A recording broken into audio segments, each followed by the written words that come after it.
mother, it's time for another episode of Birds with Friends. Just a trio of feathery brethren weathering any season to see the Eagles eating teams like Scrammy's topped with cheese. It's Philadelphia, Bo, Sheil, and Zach kicking it cooler than three penguins till Zach runs off with his valet keys. He's a real nuanced goose. Pull up a branch, get loose. It's time for some juice on some Birds with Friends. The early bird gets the worm, but prefers getting turned like a turn on some Birds with Friends. Bo, Sheil, and Zach coming at you with stats and things flapping their wings on Birds with Friends. All I know is Zach said he has a game where Sheil don't read Bo 7,000 words, and I said I'm in. Let's go. Let's do it. And so the purpose of that's what I needed was not to get at least one more reader. Hello, everybody, and welcome to Birds with Friends on a Tuesday night, prime time, back in the fold after the mini bye that we had. Bo Wulf, Sheil Kapadia, Zach Berman, Marissa Morris here to unpack everything, set things up for the stretch run for the 6-7 Eagles team that finds itself square in the playoff mix. We have a bit of a rundown today for one of the first times in show history. We each took a segment. We're going to talk about this final 4-game stretch. We're going to talk about Carson Wentz, the much-promised Carson Wentz discussion that we never delivered on. We're going to do that, and then we will close by comparing Nick Sirianni's first 13 games to the other head coaches who were hired in the 2021 hiring cycle, those 7 head coaches. So lots to get to. No nonsense. How's everybody doing? How was your time off? Doing great. Excited for the pod. Ready to get back at it. It's an exciting week. I love playoff scenarios. I love them going back to my early times, moving the chains on Philly.com. At that time, you kind of had to, I would just go through the playoff simulator and do every single one. You didn't have these fancy 538s. You didn't have the Dennises of the world just tweeting out every different thing. But I was looking at some playoff simulations early today. Very interesting. Final 4 weeks for the Philadelphia Eagles. I mean, if you would have told, I guess we would have believed going into the season that they would maybe be in the mix at this time, but they're squarely in the mix. We got some big games coming. People are loving the new lighting around Zach Berman. If you're with us in the, just pops galore shining in the chat for this. Which I said when I signed on too, it was very noticeable. Big upgrade in like camera quality for ZB. He looks like we'll take Birds with Friends seriously. I take Birds with Friends seriously here. Now, I didn't get to, we obviously didn't have a pod late last week, so I didn't get to, my mix of talking to you guys, but I did get to catch Bo Wulf on the Athletic Football Show. Z-Berm, did you hear Bo on with yes. Robert Mays? Yes, I did. You alerted me to it, a matter of fact. Well, I mean, knowing how much Zach listens to podcasts, I would have been offended if he had. He didn't. I had to text him. I said, did you hear Bo? Maybe it wasn't pubbed. On the Athletic Football Show. And so, you guys made fun of me saying, Sheil's on these other podcasts and he's all jovial and cracking up. I mean, I never heard more no-nonsense football discussion from Bo Wulf. I mean, he got asked one question and the man went through the entire Eagles roster, just an encyclopedia of knowledge. I thought you did a great job. Bo. Now, Zach, there were a couple shout outs to you on that pod. I don't know if you heard those or not, or have any impressions on those. I appreciated that he mentioned it. I had separate commentary on the pod, but go ahead. Let's hear it. Well, first off, I thought Bo did a great job. I thought he represented Birds with Friends well. What I take umbrage to is that we will have a big game or a big pod, and he'll get me, or he'll try deviating into something that has nothing to do with football from the subject. And I won't know where it's going. I'll get worried before a podcast. What's Bo gonna say that that I'm not prepared for here, or that I'm gonna have to explain to my wife afterwards about? I'll say Bo was like straight football guy there. He was all business. Exactly. I know the show that you're on. Yeah, well, I wish we had that in our podcast sometimes. Yeah, that's not the show that we have. Now, I was struck by, his first mention of you, Zach. Marissa, can I get a clip 1 here, please? Uh-oh. Through 13 weeks, how has this Eagles team deviated from what you expected them to be coming into the year? Well, that's interesting. And I think that I and, Such a different voice. Zach Berman, who I cover the team with, have both been guilty of this, of like knowing going into this season, okay, it's a first-year head coach. Okay, we could cut it. We got to be Marissa. patient. The rest is not really that important. How do you feel about that, Zach? It wasn't something positive that when he decided to mention your name, it was something you and him were guilty that's of. not negative. No, we think about discussed that? that. It's Yeah, we okay. discussed Okay. I don't feel bad about that. Now, I would only be offended if it was something I didn't want him to discuss on the pod, but we've discussed that on the pod. Okay. So yeah. Now you said that you felt like Bo represented Birds with Friends well, so then I would assume there was some type of shout out for Birds with Friends. Marissa, can I get clip 2 here, please? It's always great to talk to you, my friend. I sincerely appreciate you taking the time out to do this, especially during your week off. It means a lot. Thank you very much for having me. All right, guys, that's all we got for today. Did that get cut off, Marissa? Did you not? Was that a bad edit on your part? No. I didn't hear any shout out. I didn't hear any Zach tell the people Berman. where they can listen to you or like no taking the initiative. I mean, it's the same company here. We're all part of the same podcast network. Marissa, I don't know if you have any examples in your computer, your vault, maybe, of a proper way to plug the show, maybe on a different platform. Let me try this. This is only People want to see your excellent coverage of the NFL and the Eagles, of course, as well. Where can they do that? Yep, you can read me on The Athletic in the NFL section. That's where you will find me. If you want Eagles coverage, we've got our podcast with me, Bo Wulf, and Zach Berman, Birds with Friends. You can subscribe to that anywhere you want. I think that's most of my plugs here.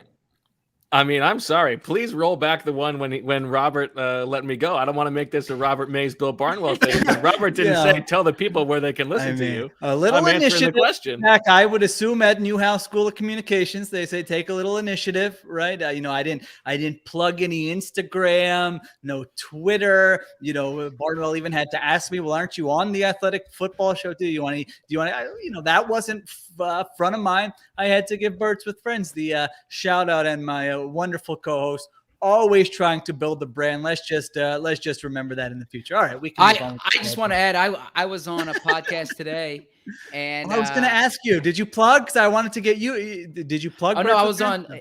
Yeah, well, I didn't just plug Birds with Friends, and I didn't just plug Bo and Sheil.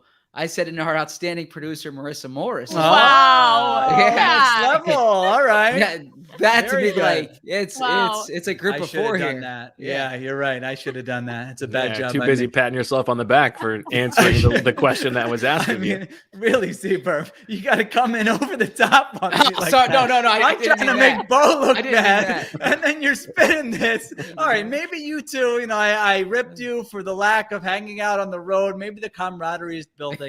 You stuck up for your beat partner there. You turned the attention on me. So my grand plan is. And this is also a very classic Sheil way of beginning the discussion by a misdirection of it's about you, when really it all circles back to this is just about me. Listen to me on the Bill Barnwell Show. No, this is me making you look bad. Showing you how to that's plug what the you show. want it to look like, but it's really coming down in the end. I really have no interest in anyone listening to my appearance on the Bill Barnwell Show. But I mean, for Bill's sake, if you want to go ahead and download it, that's fine. He's been very nice to me throughout his career. But yeah, no, I really don't care if you listen to that. Well, let's take our lessons from this segment and give Zach an opportunity to plug what he's got going on this week. A little in-person appearance.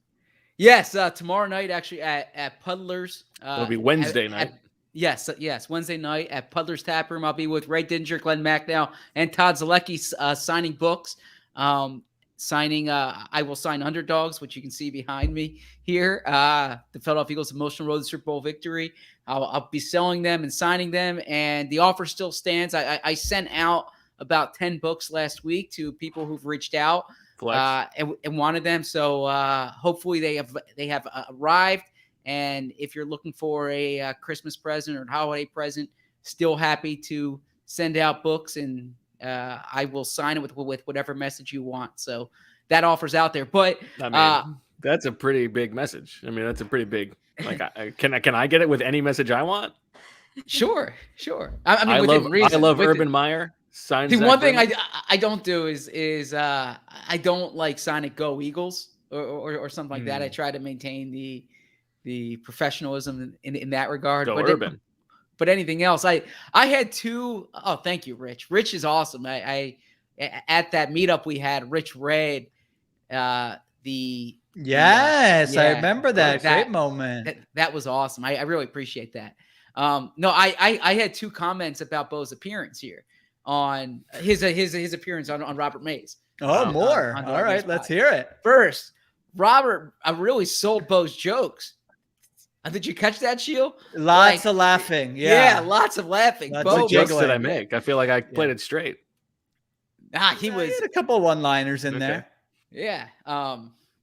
He was that. The like Andy Reid joke you had. You know how this was like the inverse Andy Reid during the bye week, Okay. right? He sold that for you big time. Yeah. Number one, and then number two.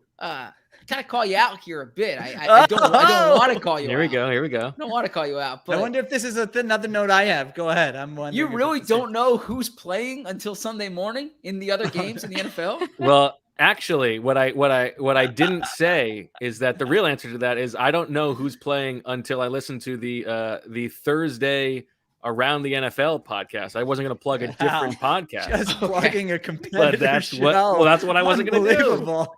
Because I am. Okay. I'm like very myopically, especially like before the end of the season when other games actually matter. I have Sure. like no idea what the games are unless it's like a Patriots Bills, like a Patriots Bucks scenario where everybody's like focused on the one Sunday night game. Like that's like I enjoy listening to that podcast because I don't know what the games are that week.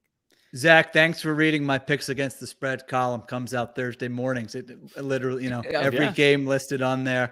Very easy. Shows up on your Athletic app. And I want to credit Sheil too, real quick on something because it's okay. We don't. No, have to do that. because we had the chance this weekend. Let's to just actually rip watch, each other this show. No, we had the chance to watch football. Okay, and I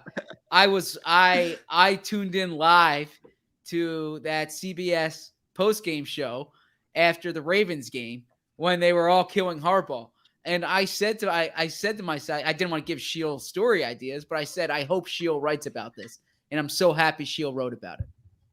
I'm actually really glad you wrote about it too, Sheil, because in the stands, I was thinking, what was he doing? Big I flex. thought the opposite way. And now I understand, but like in the moment, I was like, great, they're down 2 scores still. Yeah. So everyone should go check that out on Thank you. Appreciate it. theathletic.com. Bo, the only other issue I had with you, again, it was great. I suggest everyone go listen to it. I mean, I was learning about the Eagle. You can tell Bo puts thought into the future of the roster, roster making decisions, all that they got into. I thought you were off base with your the Eagles are running laps around the division in terms of Organizational structure. Yeah. I think that's unfair to the Cowboys. I would trade, my gosh, this 100%. Cowboys roster is unbelievable. And Jerry Jones obviously is a joker or whatever you want to call him, but he's been, I don't want to say hands off because he still, does the 17 I think interviews. this is totally fair. I think you're maybe overstating my overstatingness of it, but I I think don't it's know fair. about that. I mean, I thought you leaned in strong there.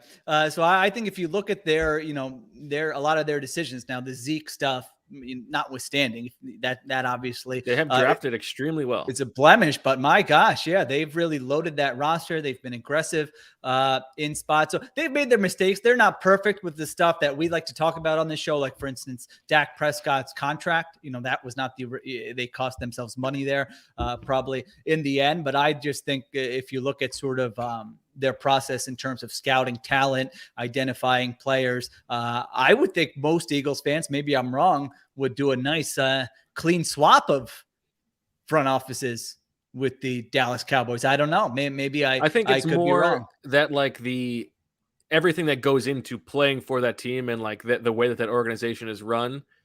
Like Jerry may be hands off with the scouting and some of the roster decisions, but it's still very much a place that invites drama to some extent. I think That's okay.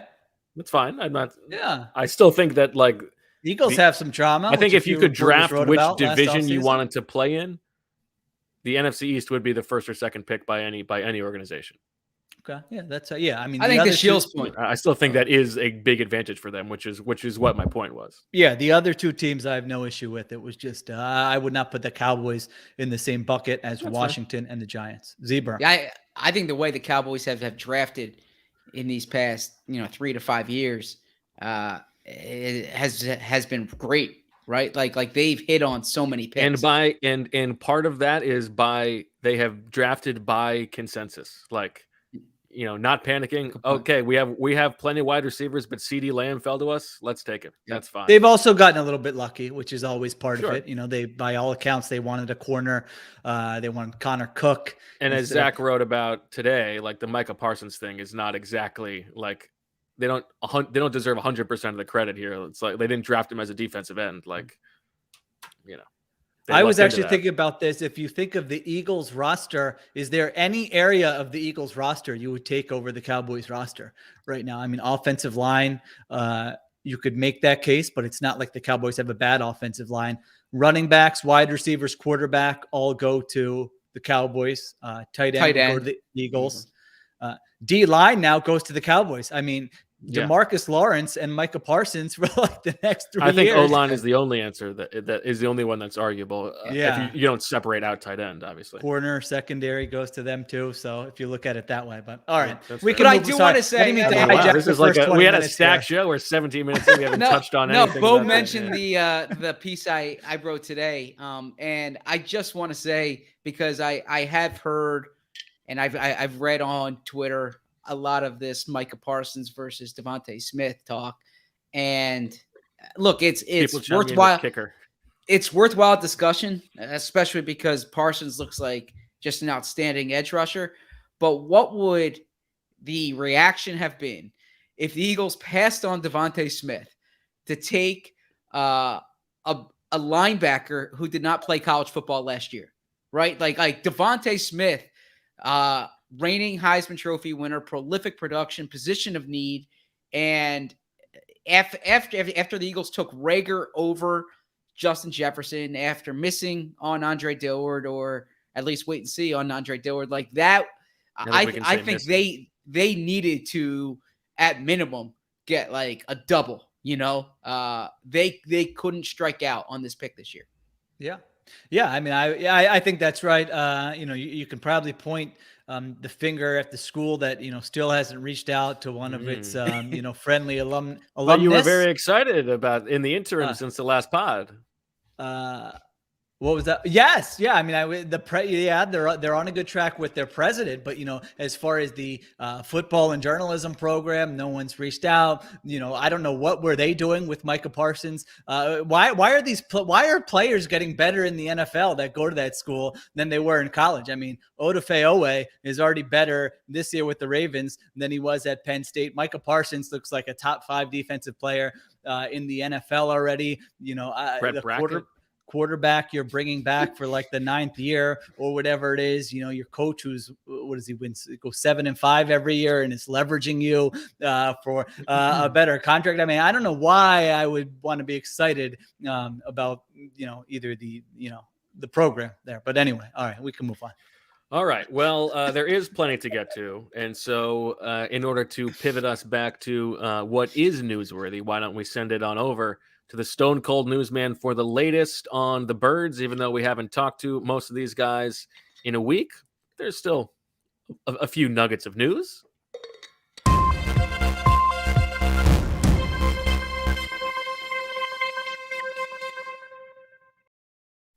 The Philadelphia Eagles will race out of their bye week faster than that reporter did behind John Clark. They return to the NovaCare complex on Wednesday. They will have a walkthrough, not a full practice, but it'll be a full day at work. However, they will be without wide receiver Quez Watkins and practice squad running back Jason Huntley. Both are on the COVID-19 reserve list.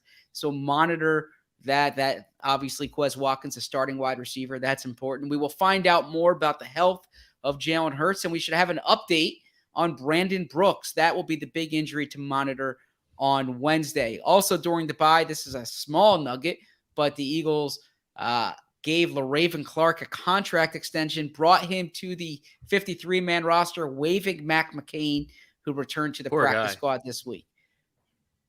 So that's the extent of the news. And I would say for an Eagles news update too, the results of the games this past weekend were very relevant. Obviously, I assume we all watched or saw highlights of the Dallas-Washington game, and you saw Washington lose Taylor Heineke. They had Terry McLaurin left the game. They have a number of players on the COVID-19 reserve list, including standout defensive lineman Jonathan Allen. So a lot going on going into this weekend. The other results for the Eagles, not ideal. That Minnesota wins Thursday. San Francisco wins in overtime. I will give a shout out to loyal listener Dennis, who gives you all the playoff scenarios you need if you go to his Twitter account. And but the Eagles are very much in the thick of this. 6-7 Eagles versus 6-7 Washington on Sunday.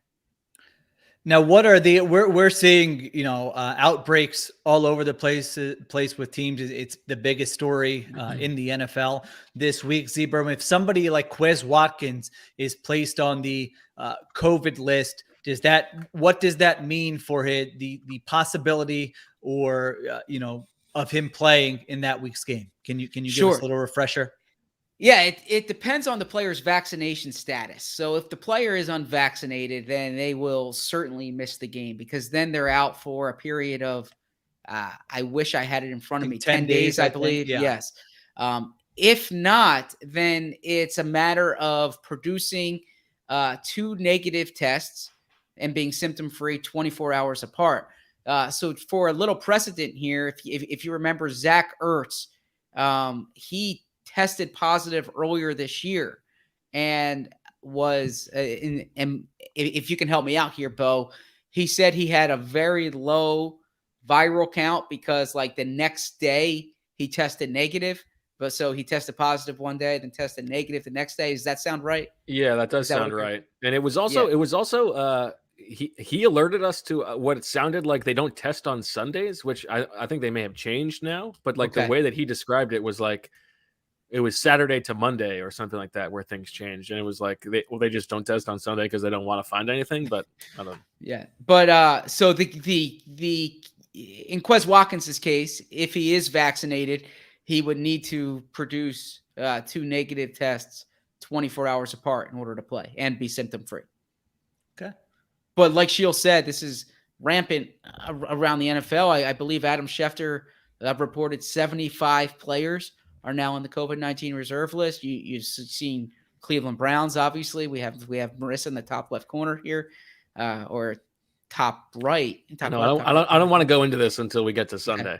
But we have, Washington is loaded. The Los Angeles Washington's Rams getting crushed. But just to push it towards this week's game, Washington. So are our local crushed daycares by it right now. Well, okay. Not to just saying. Things are getting crazy, people. All right. Hope everyone stays safe out there, right?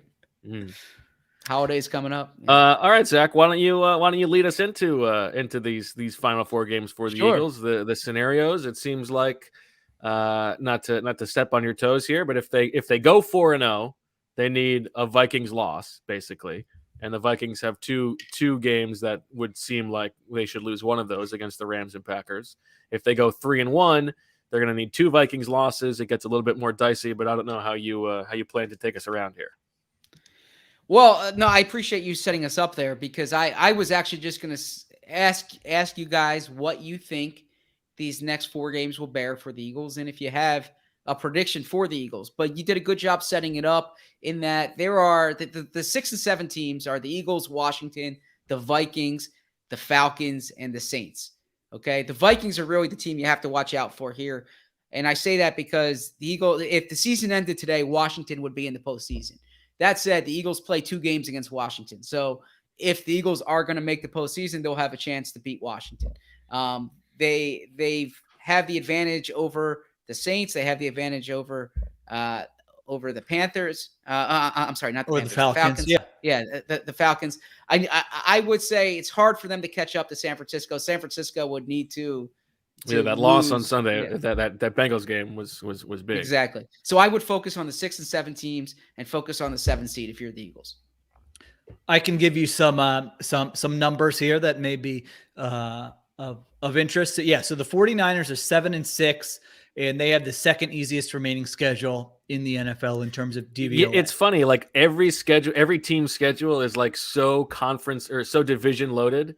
Like this is all you get down the stretch, and the Niners play like the Titans, the Texans, Falcons, some other, and then like they only have one division game. Yeah, it's funny. Now that's weird. The flip side to that is it sort of explains why they're only 7-6 because they're 1-4 within the division. The games they've already played, but it's funny that they're like the one team that doesn't have their schedule loaded that way.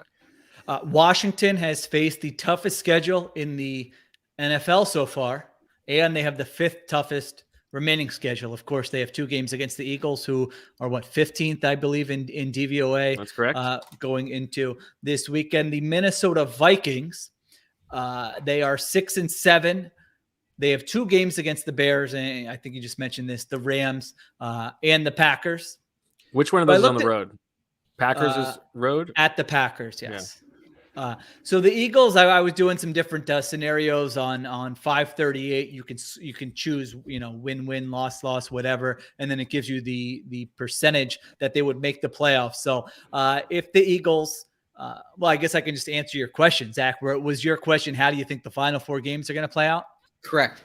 Okay. So my prediction is that they split with the Washington football team. I'm undecided on which game I'm going to give them into, so okay. We'll do our predictions for this weekend later in the week, but I think they split with Washington football team. I think they beat the Giants, and I think they lose to Dallas. So in that scenario, they would be 8-9. They would have a 7% chance of getting in the playoffs. So, not impossible, but most likely not happening if you split with Washington and win one of the other 2 games. Now, if they go 3-1 and they win the next 3 and just lose the final game to the Cowboys, 74% chance of getting into the postseason. So if you basically all you need, sweep Washington is huge. Sweep Washington is huge. Yes. They would still need, I think they would still need 2 Vikings losses. Okay.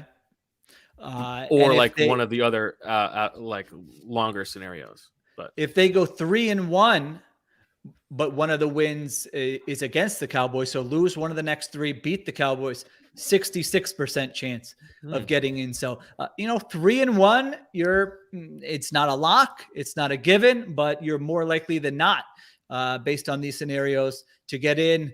2-2. I mean, you're probably on the outside looking in there. Now, Dennis, I think, has made the point that, there are people who the prevailing notion right now is that if the Cowboys lock things up, it's good for the Eagles because they'll rest their starters in week 18, but they're almost guaranteed to be in a scenario where they will be able to improve their seed to an important degree potentially. So that's not a definite, but maybe not enough to get the 1 seed. So who knows how they handle those things.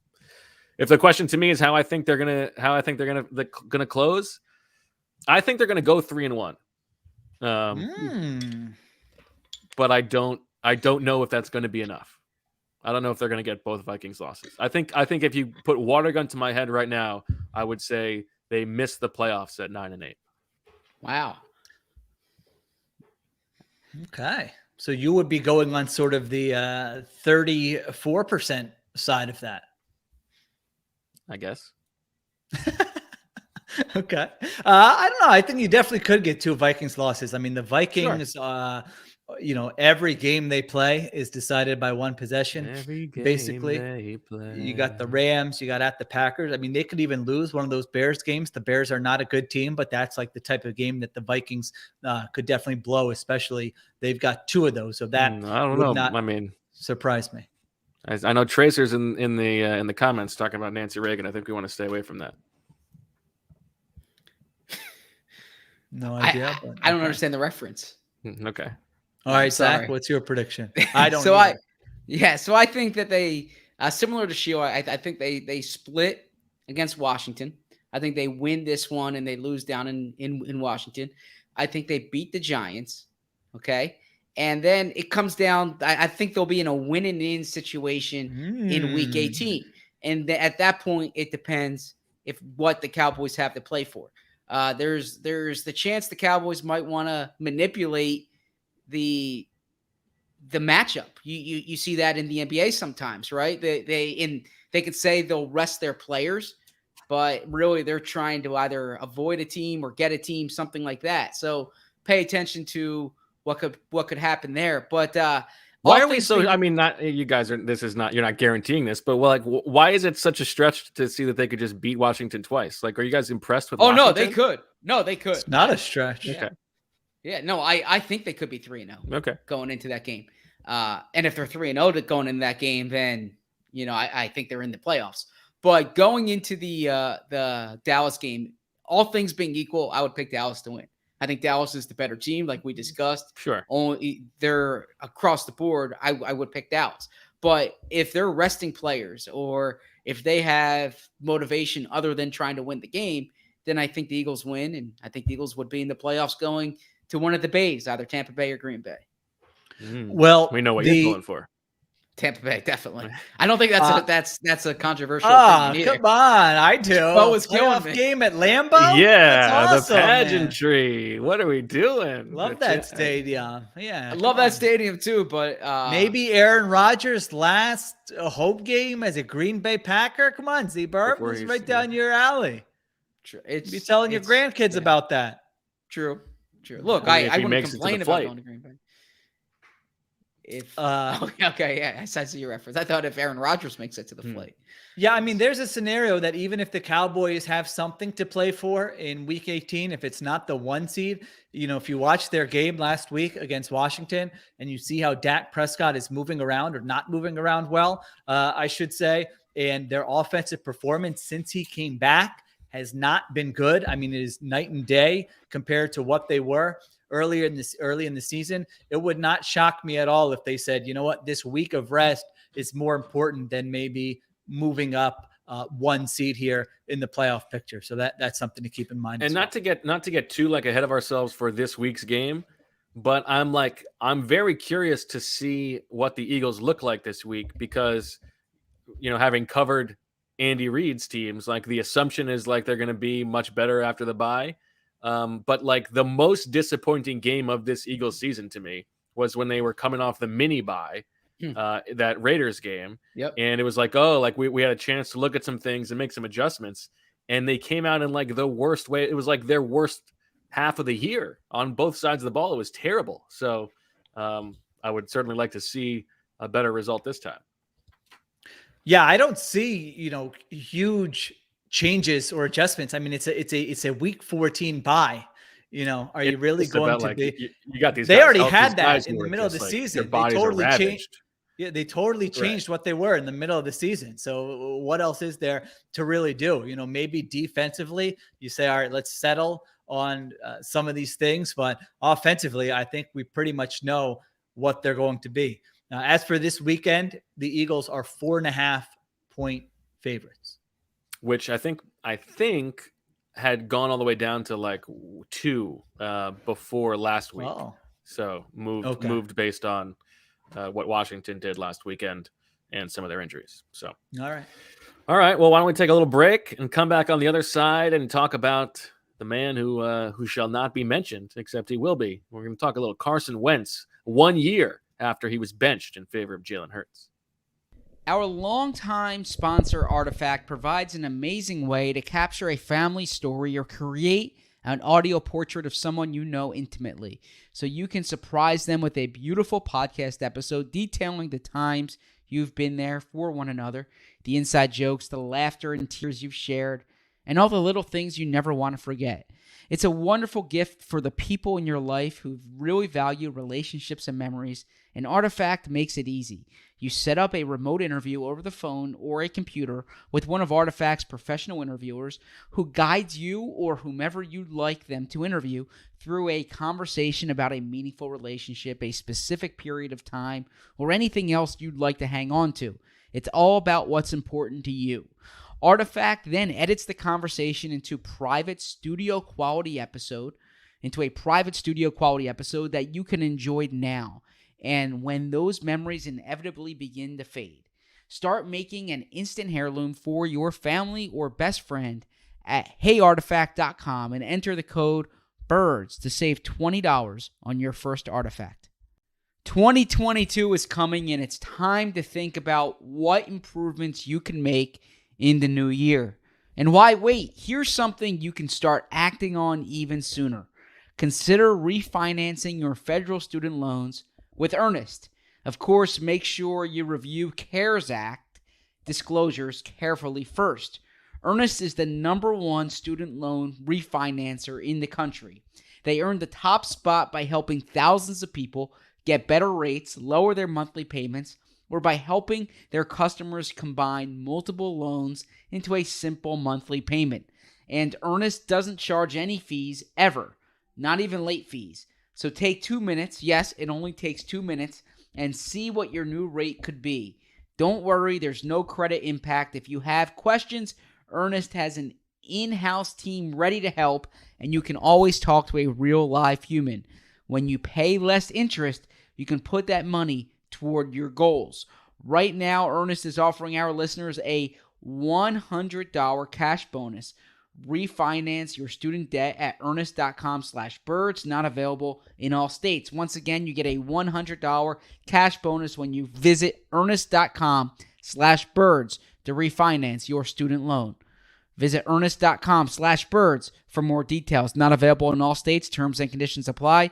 Earnest student loan refinancing made by Earnest Operations LLC, NMLS number 1204917, California financing, a law license number 6054788, 535 Mission Street, San Francisco, California, 94105. Visit earnest.com/licenses for a full list of licenses. Back on Birds with Friends, incredibly impressive restraint from Zach, not to say family, when going through that artifact ad. But we are back, and we are here to talk Wait, about... did you see the commitment video, by the way? The Brian Kelly commitment that video? 360 thing? Yes. Yeah, I saw it. I mean, well, someone was pointing out, Bo, you used a different voice in the Athletic Football Show than you use here. So maybe, you and Brian Kelly are one. Interesting. I don't think it was a different voice. I think it was just like a different cadence. Yeah. I don't know. Maybe not. It's the national voice. Omaha. No, I'm not. Too esoteric for national. What are we doing? Okay. Well, speaking of national, we have a national reporter here to help guide our discussion of the quarterback of a different team. So take us away, Sheil. Yeah, I didn't know what direction we wanted to go in here. I think we first brought it up before the season, and we said, all right, we'll get to it. We'll get to it. And we never got to it. I guess it's sort of a Carson Wentz closure, or Carson Wentz, we don't have a previous game to talk about. So let's get it. I mean, the part I think this was a very complex relationship between Carson Wentz and Eagles fans. And that is the part that interests me the most. So I'll throw the question out to you guys. If I asked you, how would you describe Carson Wentz's relationship with the fans when he was here as the quarterback compared to, what his relationship is with the fans at this point, given all that's transpired and him being in Indianapolis? How would you answer that question? Go ahead, if you have a take. You're the one who wrote a book on, I would say, the most important, fracture in that, not fracture, but the most important variable in that relationship. Well, that's a good point. I do think the Foles dynamic exists for some fans, but I think overall the last impression can often be a lasting impression. And that's a good one. Would you pull that out of thin air? I mean, I think I've probably heard that before. That's a good one. But every week, season. It's similar to what you're seeing with Ben Simmons right now, in that I feel like this fan base excuses a lot. They take it personally when you don't want to be there anymore. And the notion that, sure, it ran its course, that's like that. I don't think that flew with Eagles fans. I think it'd be one thing. it'd be one thing if the team just flat out traded him, but the fact that Wentz tried to get out of here with the context that the and we discussed this when they traded him, like they tried to do everything to keep him happy, and so I think that that the way it ended was I hate categorizing like all fans together or lumping Philadelphia fans into one, because it's a collection of individuals, right? I'm no different than it bothers me when the media is all lumped into one. But if I can generalize here, I think I think Philadelphia's issue with Carson Wentz is not the way he played or not even the way it ended, but the fact that he didn't want to be here. And I think that offended their sensibilities. Do you think, not to like play two armchair psychologist, but do you think that Carson Wentz would have wanted out and would have pulled that emergency switch if either he had won the Super Bowl in 2017 or Nick Foles had not won the Super Bowl? Say they lose in the Super Bowl and he doesn't have that hanging over him for his entire career after that. Do you think that was a major factor? I do. No, I think if they lost the Super Bowl that year, I think last year would have still played out the same. You think it would have played out the same? Yeah. Now, if he won the Super Bowl, that's where I think, then it's different. Then it's different. So my take on that. Sorry, Bo, did you want to answer that question? No, I just think I think that has always been a part of the dynamic with the fan base. Like it was always an awkward thing for him to know that, as much as he was responsible for that success in 2017, portions of the fan base, portions of the locker room thought that he shouldn't be the quarterback. I think he was carrying that. And as much as the organization... So you're saying 2018 forward, you're saying? Yes. Okay. And as much as the organization internally tried to sort of overcorrect for that, from all the stuff we've heard about Howie Roseman and, the fathead in his office and stuff like that. I think that was always a factor.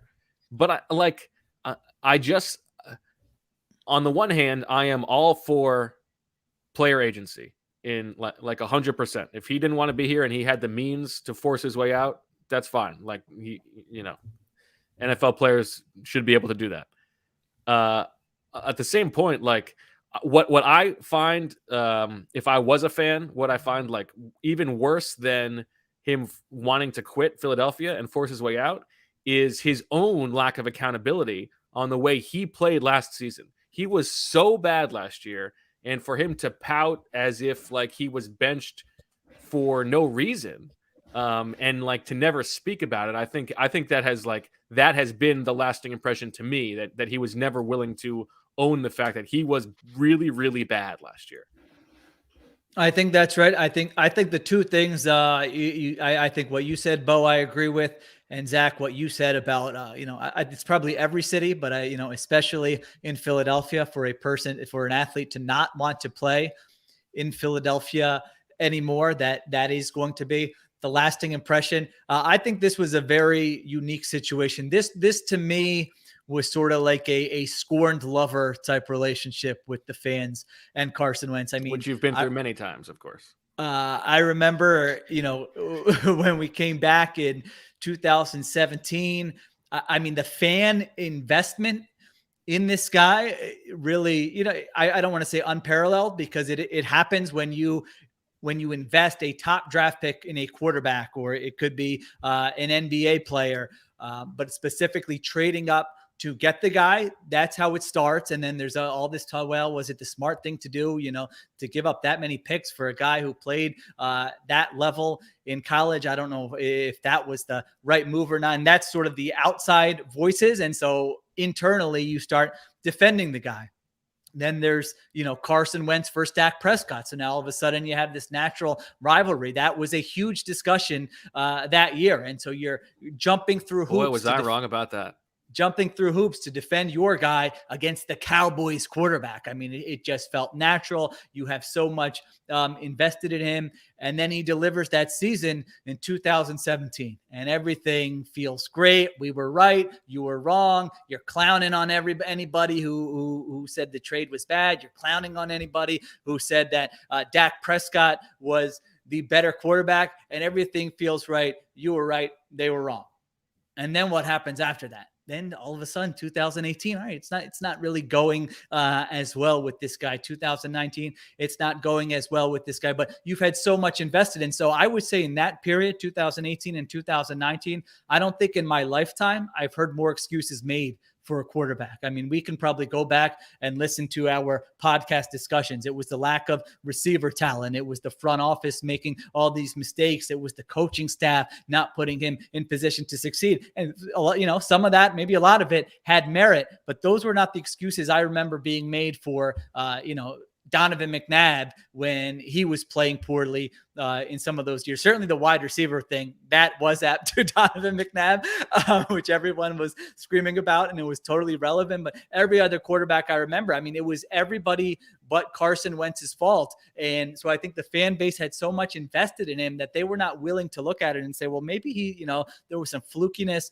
to that 2017 season. Maybe that was the outlier. Maybe he's never going to be that guy anymore. Maybe he's, the injury history, the fumbles, the lack of accuracy, the relationship or non-relationship with some of his teammates, the leadership skills, but the ability to play in Philadelphia, maybe all those things are issues. Like that was, if you spoke about those, and we did speak about those in 2018 and 2019, that was not the majority take that he deserved criticism for a lot of those things. The more popular take was that everything around him is failing Carson Wentz. And so then it all comes crashing down all of a sudden.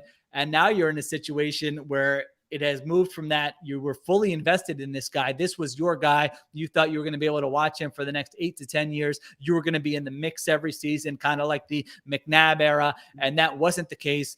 Then he doesn't want to be there. And now he's gone. And so now I think that's why there is, I don't know, it's sports hate. I don't know that it's real hate, but now I feel like that's why the venom towards him is so strong with the way everything played out. So I think it's different than Ben Simmons, because I don't think that the majority of the fan base was ever that invested and that like all in with defending Ben Simmons. I don't think they gave him a raw deal or anything like that. You're rooting for the guy. It's like, all right, maybe this offseason he'll improve his game. He'll learn how to shoot and he'll come back next year. Like everybody was rooting for that, but there wasn't as much investment in him as there was for Carson Wentz. So I do wonder, like when he, I hate the whole, will the guy get booed or not get booed, but I don't know when he would even come back to Philadelphia. Long time. It's in Indianapolis next year. Okay. Game. All right. Yeah. So it'll be a while, but at some point there's going to be the Super Bowl team is going to get recognized. And what, I think in those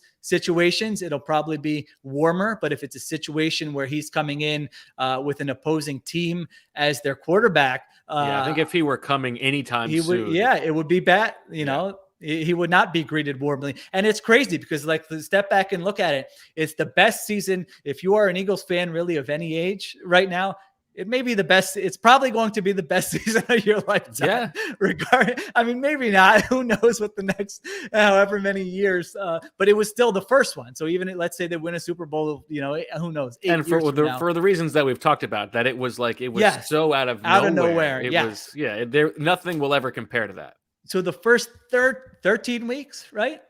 Of that season, he's the starter. Yes. 13 and 14. He got hurt week 14. He got hurt week 14. So the first 13 weeks of the season, he was the starting quarterback of that team that you love, that you probably have memorabilia around your house, that you have memories with your friends that Hopefully you still talk about.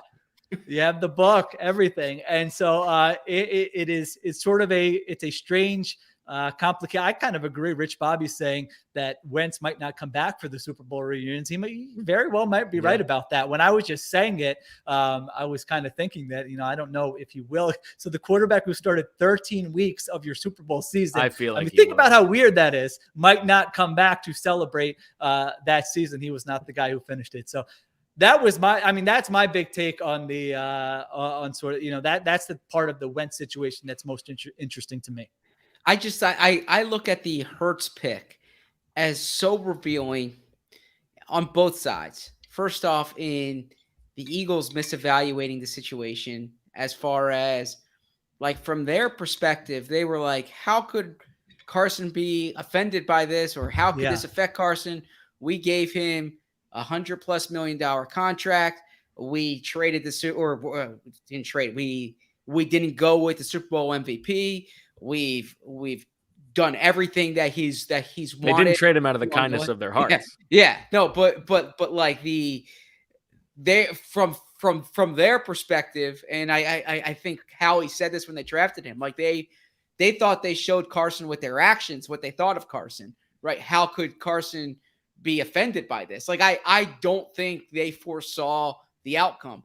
And then from Carson's perspective, to actually be affected by it, whereas you saw Aaron Rodgers last year, he clearly wasn't happy, and he goes on and has an MVP performance, like has an MVP year.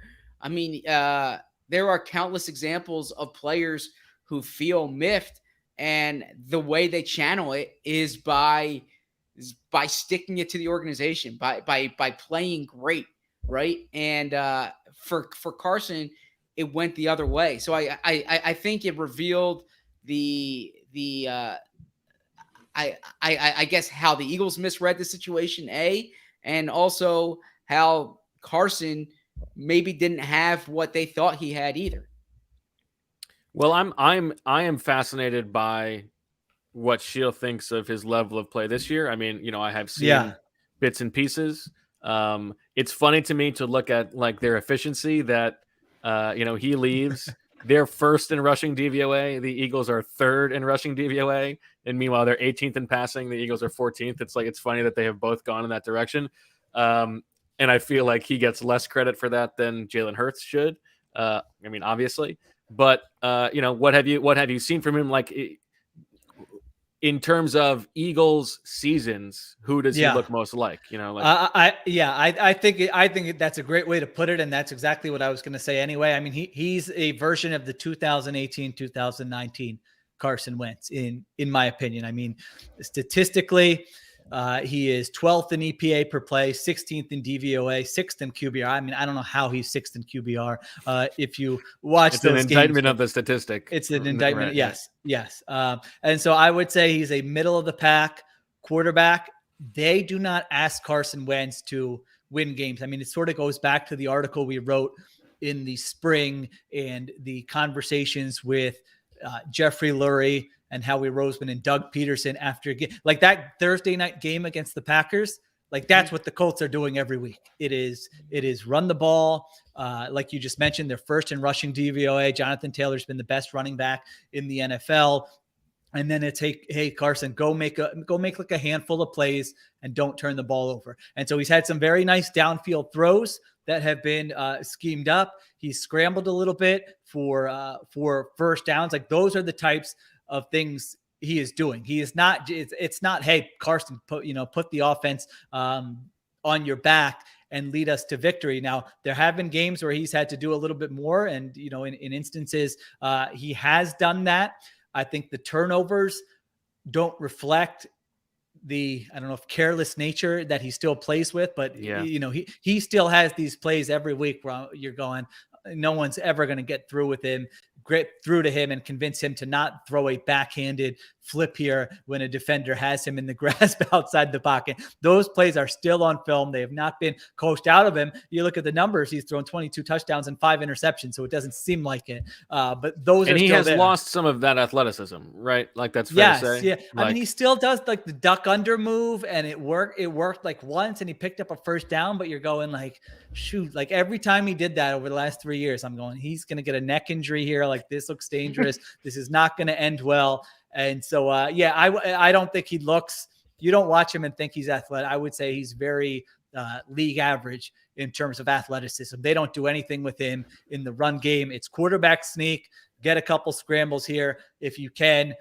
They're coached well. He does not have a great supporting cast. If you look at the people he's throwing to on a weekly basis, like it's below average. I mean, it's this He's guy, got a stud receiver, and Michael Pittman. your boy Michael Pittman, but then How old T.Y. is he? Hilton. T.Y. Hilton, Ashton Doolin, I think is the guy's name. Who Never heard of him. He just catches bomb. He catches like one bomb a week from Carson Wentz. These guys just bring up. So, I think Colts fans would probably be like, all right, we kind of like our team this year in that they're fundamentally sound. The defense creates turnovers. They can run the football, but I don't think that if you ask them, hey, do you trust Wentz in a big spot? And this could come Saturday night against a very good Patriots defense. Do you trust him in a spot like that to come through? I think they would probably say no.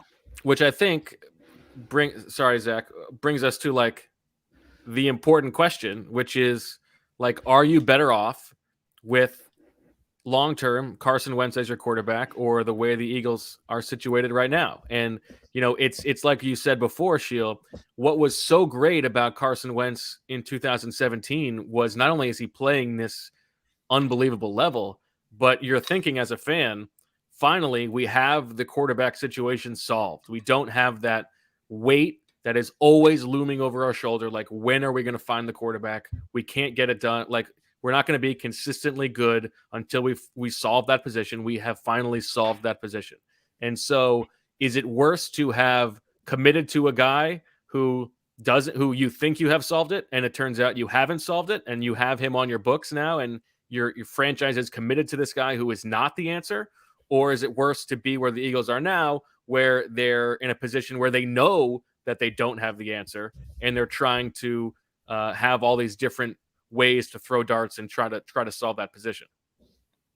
I mean, that's easy to me. I think where they are now is better. I mean, I don't think anyone internally, seeing how this season has played out, would say that, shoot, we have regrets about that year, given what they got for him. It would have been a different scenario. I mean, I didn't think they were going to get what they got for him. And so that was a good job by Howie Roseman. Probably his best move of the offseason was to be able to get those contingencies in there and now get a first-round pick for a guy who was one of the worst starters in the NFL last year. You're selling low, but what you got in return, it doesn't look like you're selling low. And so I would much rather be in the situation they're in. They don't have it answered. You're right. That cloud is still over the franchise. Is it going to be Hurts? Is it going to be somebody else? What are you going to do? There's a big move to be made, but they do have options. They do have resources to make that move. So that to me is a pretty simple answer.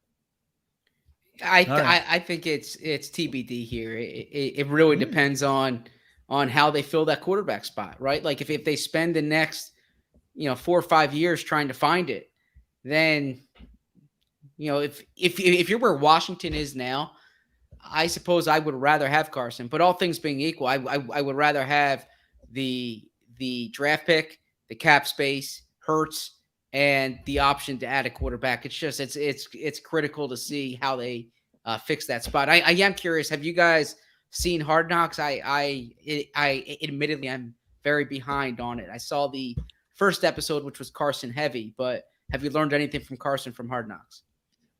Seen the first two. Okay. I think. And no, I mean, it's not the most enticing TV, the scenes with Carson Wentz. I would say DeForest Buckner and Darius Leonard seem like great guys you would want to root for on your team, and are obviously great players. So they've stood out to me more. It is funny looking at the coaching staff. I mean, all the assistants are from that Eagles Super Bowl stat. Not all, but I mean, there's a Mike Gross scene. They're talking to Press Taylor they got that deep. Before the game, Frank Reich, obviously. And so, speaking of that Super Bowl team and the reunion, the coaches who come back are the coaches who are in Indianapolis right now. A lot of them. All right. Anything left on this bone? I don't think so. All right. There you go. The long promised Carson Wentz segment. Yeah, I don't think probably didn't live up to expectations. I think that was a good, got some stuff in-depth conversation. Yeah. Do you have any expectation that he will be better again? Or this is just who he is forever? No, I mean, this is. I don't think the 2017 guy is coming back. If you were to upgrade his weapons. I know he just talked about that, but all these I mean, excuses. if he's playing mediocre to slightly above average with this group, if you told me you added, a couple better players next year, and the biggest surprise to me by maybe. far of his season is that he's played every game. It's crazy. Like, and almost every snap too. Yeah. What's the Eagles' wild. record if they don't trade him? If he's the starting quarterback right now, what's the Eagles' don't record? trade him, so he's But playing. they still have Nick Sirianni. Yes. Everything else is the same. They say Doug was the problem. Good question. I think they would be worse. Interesting. Really? Do you? I think they would be worse. Because I don't think the run game is as good, and I don't think the passing game is that much better. I don't know. I mean, you talk about like the Gardner Minshew offense that we saw against the Jets. Carson Wentz can't run that offense. He's so inaccurate on those Well, layups. I think the version of Wentz we're seeing now. Okay. I think it would. I think it would be pretty similar. Their record. Okay. So then it's a great trade then. Like by all, if they're, it's an outstanding trade. You disagree, Zach? You think they'd be called? I don't know. I mean, I'm deferring to Sheil here because I honestly haven't watched much of Carson. The only exposure I've really had was that Thursday night Jets game when they looked awesome. The Colts. I mean, I know that's that Ravens Carson game too. I watched. So that Titans game I saw the end of. Yeah, so I'll defer to Sheil here. I mean, I saw enough of Carson in 2020 to think it wasn't going to work out here. So well, I was talking, and this leads us into the next segment, which is I don't think that we have given enough credit to the Eagles offense this season for just not being boring. After 3 years of complaining about the bog, this is maybe more of a Doug thing than a Carson thing, but after 3 years of complaining about the exact same offense, it has been nice to see something different. All right. I mean, there's you would have a hard time arguing they've done anything but maximize. Well, let me take that back because we did have the first part of the season. But if you just said, "Hey, I'm going to show you these rankings," of where the Eagles are going into Week 15. I would have said the coaching staff has done a fantastic job this year. All right. Well, that's a who good has tease the go ahead. Who's I'm sorry. Okay. You were I think we're taking a the break show here. Who's real quick? Yeah. Next 5 years, who is the better career? Jalen Hurts or Carson Wentz?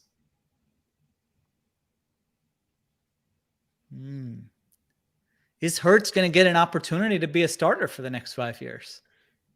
I think he should. I'm not convinced that Carson Wentz will still be in the NFL in 5 years.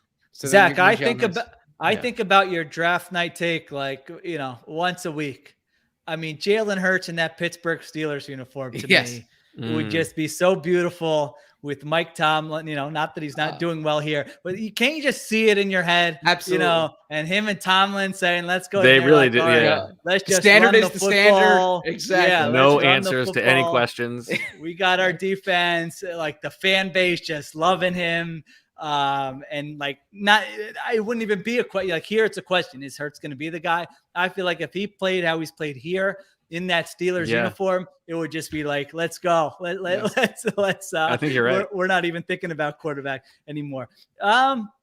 It's tough for me because I mean, quarterbacks with not to expand this conversation more, but quarterbacks who have Hurts' current skill set don't get the same chances as quarterbacks who have Wentz's skill set. And then people look at, where were they drafted? And, we can still get that 2017 version. So I'm not convinced that the Eagles are going to stick with Jalen Hurts past this year. And so then is he a backup? And then he's not starting a lot of games. So I don't know. I might say, I think I would say, I feel like I think the smart money is on Wentz. Yeah, I was not a Wentz guy. I feel like I was criticizing him as early as anybody, but I think my answer to that question would probably, more likely would be Wentz. I'm not convinced that Carson Wentz ever wants to be a backup. So I'm not so sure that he lasts beyond 3 years from now. So I think I would go with Hurts for the reason Bo mentioned. But the Colts aren't moving on from Wentz. Not next year. I mean, they are not an aggressive, let's blow it up type. especially with, Reich and Ballard just got extensions. Reich's relationship with Wentz, and they'll look at this year, even if they don't finish strong, they'll look at it and say, we had what are they, 8th in offensive DVOA? I'll say we had a top 10 offense. We'll build around it and go forward. So it would almost have to take a Wentz 2020 performance, in my opinion, which is possible. I mean, what he did last year, yeah. Right. I mean, it takes one. It's a steady organization for the most part, but it takes one bad night for Jim Irsay to turn that around. I just think the Hurts intangibles are so off the chart that there's always going to be a coach or an organization who is going to say, let's have him as our quarterback this year and figure it out. Like he'll be, I feel like he'll be a bridge quarterback. If he's not the Eagles quarterback here, he'll be a bridge quarterback for like 4 teams, just because he has all the intangibles you would want. Okay. Yeah. Quick break and then back on the other side talking head coaches. If you ever wanted to make your home feel safer, there is no better time than now. This week, our friends at Simply Safe are giving Birds with Friends listeners early access to all their holiday deals. 40% off their award-winning home security. We love Simply Safe because it has everything you need to make your home safe. Indoor and outdoor cameras, comprehensive sensors, all monitored around the clock by trained professionals who send help the instant you need it. Simply Safe was even named Best Home Security System of 2021 by U.S. News and World Report. You can easily customize a system for your home online in minutes and even get it free custom recommendations from Simply Safe. These are Simply Safe's biggest discounts of the year. You can get a complete home security system starting at just over $100. There are no long-term contracts or commitments. It's a really easy way to start feeling a bit more peace of mind. Take advantage of Simply Safe's holiday deals and get 40% off your new home security system by visiting simplysafe.com/athletic. Again, that's simplysafe.com/athletic for 40% off your entire system. If you're looking for ways to skip the trip to the post office and dodge all the hectic holiday shopping traffic, why not save time and money with Stamps.com? Stamps.com lets you compare rates, print labels, and access exclusive discounts on UPS and USPS services all year long. It just makes sense, especially if your business sends more mail and packages during the holidays. Whether you're selling online or running an office or side hustle, Stamps.com can save you so much time, money, and stress during the holidays. Access all the post office and UPS shipping services you need without taking the trip. And get discounts you can't find anywhere else, like 40% off USPS rates and 76% off UPS. Going to the post office instead of using Stamps.com is kind of like taking the stairs instead of the elevator. Just going up a couple floors, sure, take the stairs. Walking up 30 flights a day, you could use a break. If you spend more than a few minutes a week dealing with mail and shipping, Stamps.com is a lifesaver. You'll save so much time and money, you'll wonder why you didn't start sooner. Save time and money this holiday season with Stamps.com. Sign up with promo code BWF for a special offer that includes a 4-week trial, free postage, and a digital scale. No long-term commitments or contracts. Just go to Stamps.com, click the microphone at the top of the page, and enter code BWF. All right, back on Birds with Friends. We don't have to go too long on this segment since we've already gone an hour and 10 almost. But we did want to take a look back at the hiring cycle that passed. And, I think we were critical of the Eagles for being caught flat-footed to some degree, waiting a week for moving on from Doug Peterson before landing on Nick Sirianni. And I think it is instructive to look at the other guys who were hired, and I will quickly take us through that. So 7 guys hired in this last cycle. And it's very funny because the bottom 5 teams in DVOA all featured on this list. So number 32 in DVOA, a weird one, Arthur Smith, who despite a 6-7 record, they're 32nd in DVOA. Tough to square that. But Arthur Smith, 6-7. They were projected before the season to have 7.5 wins. He is obviously an offensive coach. They're 29th in offensive DVOA. So they're close to hitting their projection despite the underlying numbers. 31st in DVOA, Dan Campbell and the Detroit Lions. They were projected by Vegas before the season. Their over-under was 4.5 wins. They are at 1.5 wins at 1-11-1. They are 31st in offensive DVOA, 31st in defensive DVOA.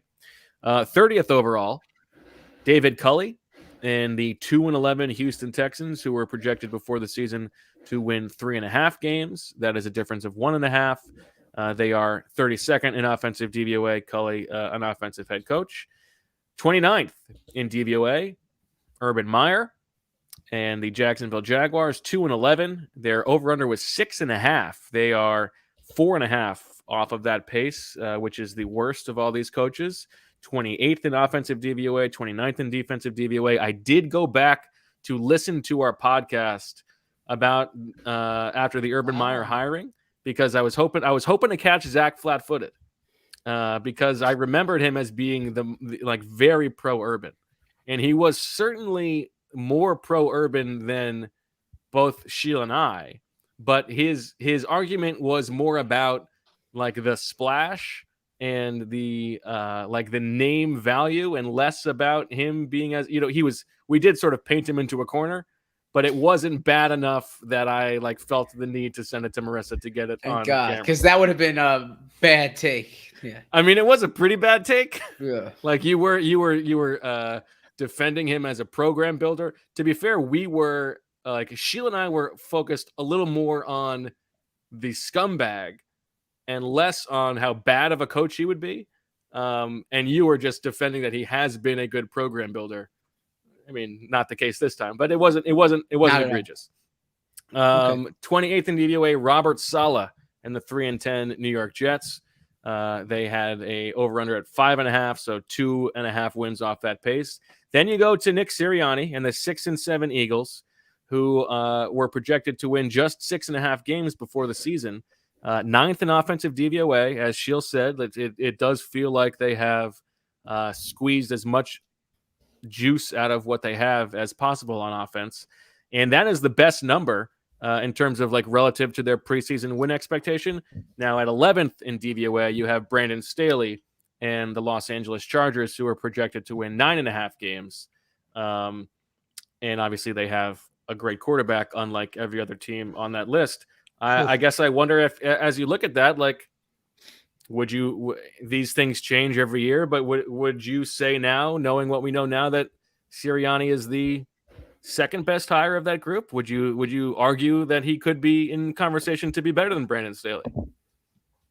Yeah, I think those would be the top two. I think you could go with either one of them. I mean, you could give Sirianni an edge by saying he's doing this with Jalen Hurts, not Justin Herbert. I mean, honestly, I could go coach the Chargers with Justin Herbert. We would finish above. I would just hire a good staff.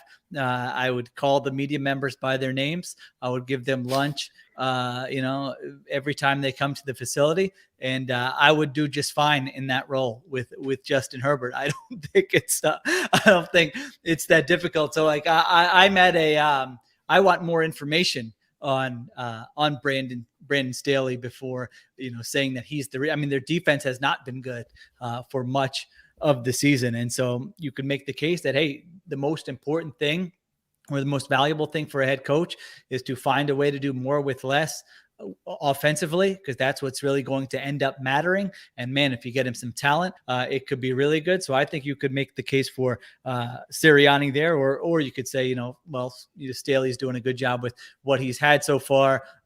Some of his press conference clips go viral. He's pro analytics, all these different things, and make the case for him as well. Yeah, it's so. I mean, clearly, I will say I was wrong on Urban, right? And I should have known, because I'm not making this a you have to defend Urban thing. This is no. I will defer to Sheil. Possible. I will defer to Sheil on the rules for hiring a new coach, because I do have to say, like, the increasingly to see someone look more and more dead, like in his eyes every week, is a treat. But my main rule is hire the person, not the resume, right? And so I'm wrong there, in that clearly there's something wrong with with that situation. Oh, I thought you were going to say something wrong with Urban Meyer, which was No, I mean, Which is also true. which is also I don't true. know, but I frame that as a way of saying I've been really impressed with Sirianni, and again, I'm closer to the situation here than than these other coaches. So it's hard for me to ascertain how Robert Saleh is doing with the Jets, for instance, or although I think Arthur Smith's done a good job navigating a really weird situation in Atlanta. Like I saw them the other day; they have no talent on offense except Cordero Patterson, and what about their generational tight end? Which generation, right? Oh, I'm sorry. I was thinking Hayden Hurst. Yeah. Kyle Pitts. Yeah. Because you don't think of him as a tight end. Yeah, he's an offensive weapon. No, that is true. That is true. I take that back. Kyle Pitts is outstanding. And Matt Ryan's a really good player too. But no, so what I was saying about Sirianni is he's really impressed me how he's evolved this year, how he's made adjustments. And I think he's done a good job keeping that locker room motivated and B behind him. So that's a big part of being a head coach is how do you navigate those situations? And I give him a lot of credit there. Don't be a miserable disaster is the first, the Urban Meyers. That's the new number one. The Matt Patricias. I mean, that's what you want How about to avoid. Fly home on the team plane. Yes. Yeah, that's the prerequisite, right? Like that's the price of admission. Keep the public diddling to a minimum. Well, what about the thing where what was he? He was asked about a guy. Andre what was Cisco. the quote? Yeah, Andre Cisco. Yeah, tell me what was remind me of that. That Syracuse guy. Yeah, Syracuse guy. He was asked, "Are they going to play Andre Cisco more?" And he said, "Yeah, I believe his playing time went up this game or something along those lines. He took 0 snaps." So I mean, I'm not so sure he could name the starting offensive line on the team. He doesn't know that the media will tell him stuff in press conferences that he'll be surprised or like a game that just happened. I mean, I'm sure for me, it would be a total blur. I would have no idea what they're talking about if I had to do it, but usually head coaches have a better memory. So he's a disaster. The bar in Detroit and with the Jets is so low that, they've just people are still excited about both guys, right? Marissa, what's the feeling about Robert Saleh in New York? I think it's more on Zach Wilson right now than Robert Saleh. Like I think that everyone's not really focused on Saleh because they're more like, we just wasted a second round or second overall pick number 2 pick, on this. So and then that makes it more of a Joe Douglas thing. Yes, like Saleh is skating as the third most scrutinized person of that triumvirate, right? Definitely. Even though they do have the worst defense in the NFL. Right. Their defensive talent is terrible. They've also had bad luck. I mean, some of their players, they were counting on Carl Lawson, Mekhi Becton. Those were on a team that has maybe 3 blue chip players and 2 of them go down with an injury. So we'll see on Saleh. But certainly I don't think anyone would say Campbell, people like Campbell's energy. People like a Campbell because I think that's exactly, I think it's Zach's then the authenticity thing. Like he is who he is, I don't know that he's ever going to be a good coach. He probably will not be, but he is who he is. He doesn't seem like a jerk. Players seem to like him. They play hard. Having said that, that's fine for the first year. That gets really old if you're, 2-13 in year 2 and you can't figure out who to get on the field and you're calling back-to-back timeouts and you're taking play calling duties away from the offensive coordinator that you hired and all those things. So I don't know that one's that encouraging. David Culley, I mean, you can't even really evaluate that one. Poor guy. Arthur Smith is probably the classic, just let's wait a year and get more information next year because it's not a talented team. I wouldn't say that anything he's done has said, all right, they've got a chance here. He just seems like sort of standard vanilla NFL coach so far. And so we'll get more information on that one. So, offered that trade, you would turn it down. What? Sirianni for Arthur Smith. Oh, yeah. Not even close, right? You wouldn't even think about it. Yeah, I mean, it's probably, I guess it's some recency bias. I think the Eagles probably would, before the season, would have rather had Arthur Smith. I think, wasn't Robert Saleh he had an interview scheduled with the Eagles, I believe, when he took the Jets job. So again, luck plays a big factor in a lot of this. Well, just so very quickly, indulge me. We'll go through the rest of the head coaches. Just snap judgment. Would you trade? And I think it's important to like think about the context, like of the team. I mean, obviously, you would rather have Bill Belichick, right? But some of these, like, I think that's fair. Okay, so the yeses, like Belichick, Harbaugh, Tomlin, Andy Reid. Would you call Matt LaFleur an easy yes? Yes. I wouldn't say it's an easy yes, but it would be I don't know whether he gets too much credit or not enough credit, but man, they've lost like 8 games in the last 3 years or something. So I would say yes to LaFleur. McVay? Yes. Okay. Yes. Now the easy no's, I think. Zach Taylor? Yes. I mean, correct. No, right. Vic Fangio? Correct. Bisaccia? Correct. McCarthy? Poor guy. Who even remembers that he's the Raiders head coach? Correct. I would not want McCarthy. Joe Judge? Correct. Matt Nagy? Correct. Okay, so now these are the ones who I'm curious what you think. McDermott. Right, so water gun to my head. Ooh, McDermott. That's a good one. McDermott's I'd rather a feisty McDermott. guy. Who am I? Am I the Eagles. owner? So, but who am I within the Eagles? Because McDermott is an intense guy. You know, I would like, this is the Jeffrey Lurie says, like, who would I rather have lunch with? I think Jeffrey Lurie would be more comfortable in a lunch with Nick Sirianni than Sean McDermott, but I would say McDermott. Okay. Flores. That's a good one. There's been some weird stuff happening there. I would probably stick with Sirianni, I think. I think I would too. Zach? I'd probably go Flores, but okay. I mean, I just want to jump in real quick that the sample size is so small. Of course. Adam Gase, it's like the funny. Why are we still doing a podcast? It's like the funny thing of the the quarterbacks from the 2018 class or whatever it was, right? Where it's like after year 1, everybody would have taken Baker. After year 2, everybody would have then Lamar, then Josh Allen. You know, these things change. But Adam Gase went 10-6 his first year. Matt Nagy, I never would have taken Adam Gase. Let's be fair. Matt Nagy had a playoff year his first year. Yeah, so Nagy might be a good name. Nagy isn't a bad comp. Nagy's a good one. That could happen to Sirianni. You're right. That absolutely could happen to Sirianni. Where next year we're going, all right, you come in, you have a good year, but did he really, was he really doing anything that special? And everybody likes Nagy. Nagy seems like a likable, personable guy. Like the players don't hate Nagy, but he's just not bringing that much to the table. But this is just an exercise for a moment of time. Yeah. Okay. Stefanski. I would take Stefanski. I would take a Stefanski. Vrabel. Yeah, it's hard to argue against Vrabel. Yeah, I would take a Vrabel. Yeah. Okay. I would like your guys' press conference questions to Mike Vrabel. I think that would be entertaining. Why did he walk off the other day? I still don't know. He said, he said he wasn't going to talk about Zach Cunningham. Okay. And then like the next, 2 questions were about Zach Cunningham. And his point was he told them Zach Cunningham's not playing this weekend. Like we'll talk about Zach Cunningham next week.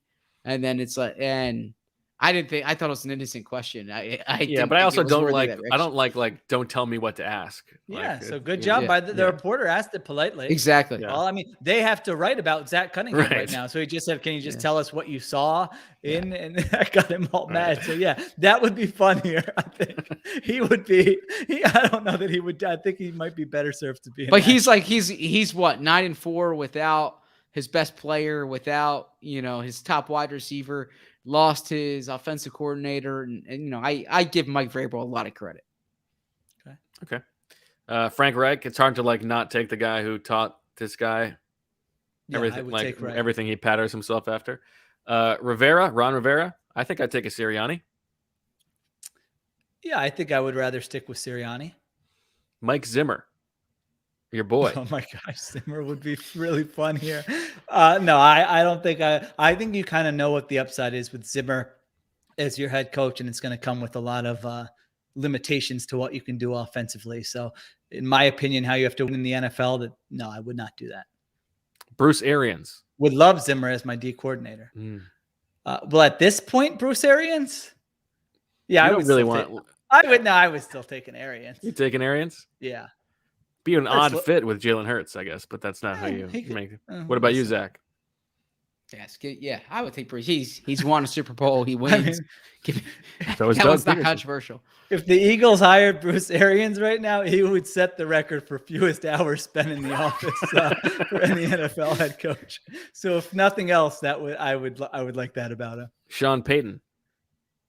Yeah, Peyton. Yeah, I would take Sean Payton. Absolutely, Peyton. That's. But easy. what if you also that means you have to take Kevin James with him?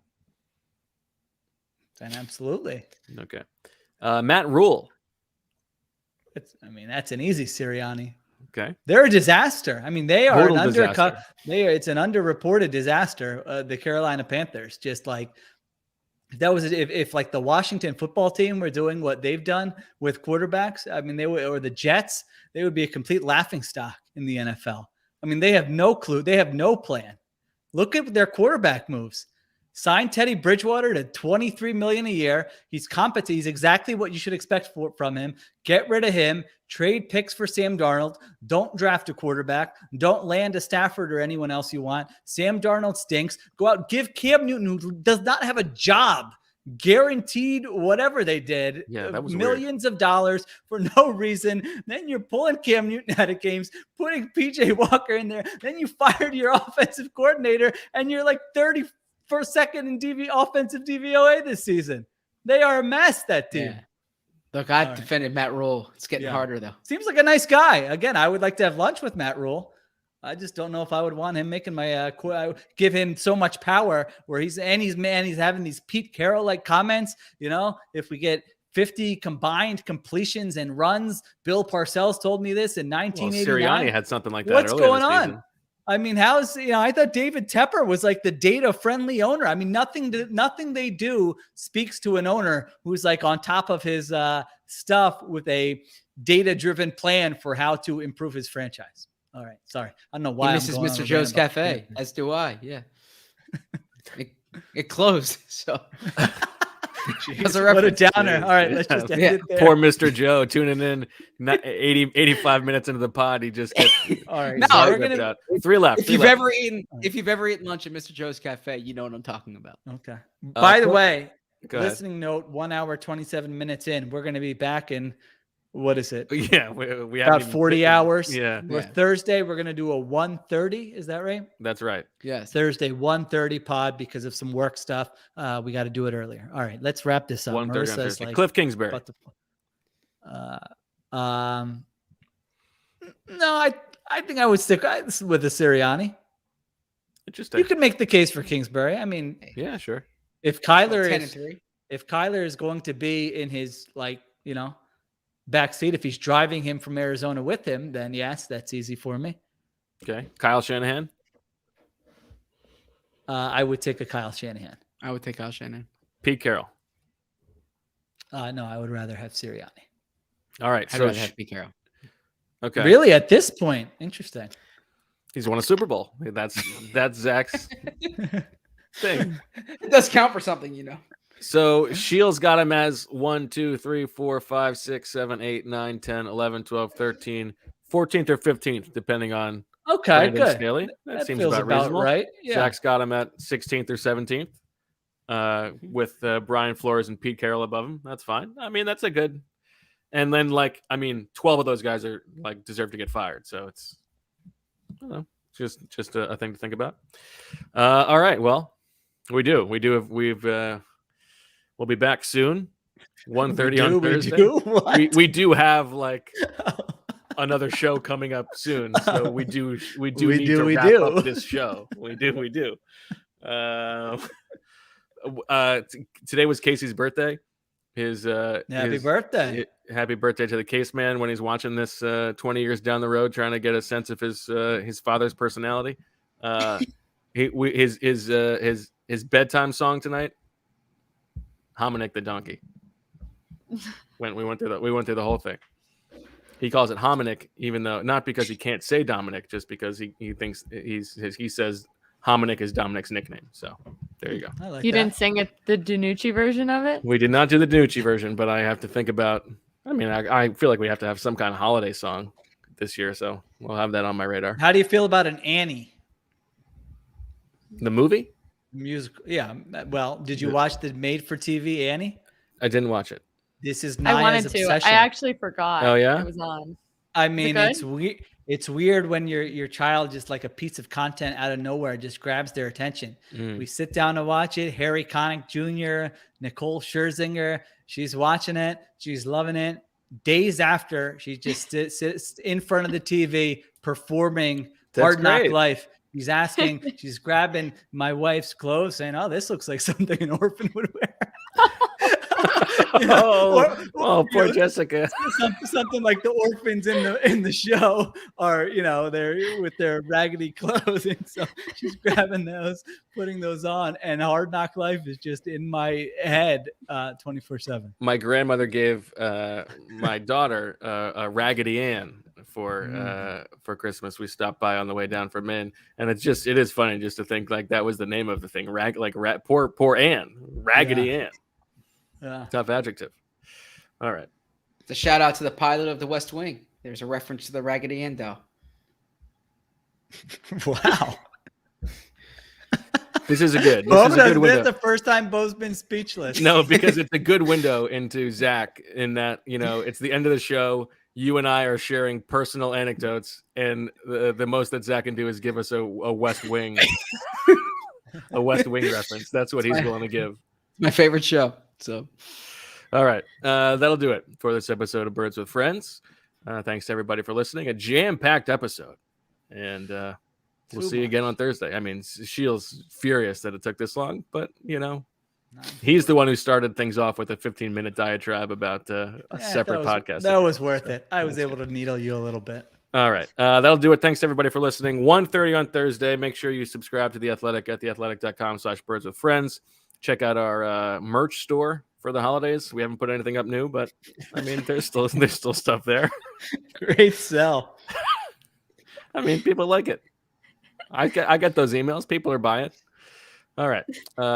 Thanks for listening. We'll talk to you. And as always, we love you.